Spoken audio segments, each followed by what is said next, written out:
Responding to the Wall Street Journal, Soars U.S. bound exports plunged 29%, yet the surplus soars to USD trillion. Where are the facts and the logic?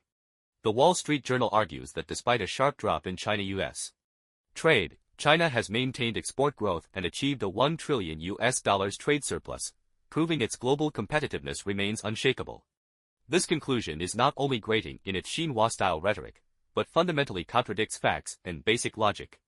In recent years, China-US trade accounted for roughly 6% of China's total foreign trade, while exports to the U.S. long made up 20-25%, at times nearly 30% of total exports. A 29% decline in U.S.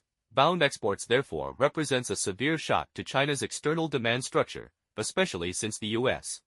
market has historically been the largest source of profits and surplus. Ignoring this is ignoring reality. The Wall Street Journal simply repeats official Chinese narratives. Exports to the U.S.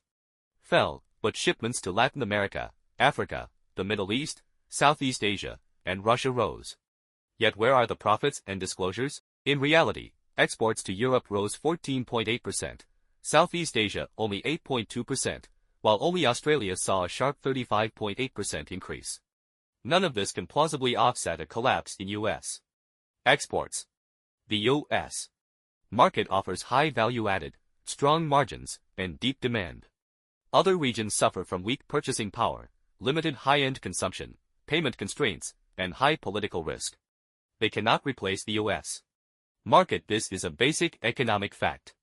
If exports to the U.S. fall while the surplus soars, there is only one explanation: the surplus is statistical, not market-driven, produced through offshore trade inflation, fake exports, double counting, definitional changes, or RMB price effects. The logic is simple: losing the U.S. market means losing profits. De-Chinization, tariffs, security reviews, and corporate withdrawal are pushing exports toward low-end goods with thin margins and forcing exporters into losses. Exporting more while earning less cannot generate a genuine surplus. The conclusion is unavoidable: the collapse in U.S. bound trade and a soaring surplus cannot coexist. The surge in surplus figures reflects political manufacturing, not economic reality.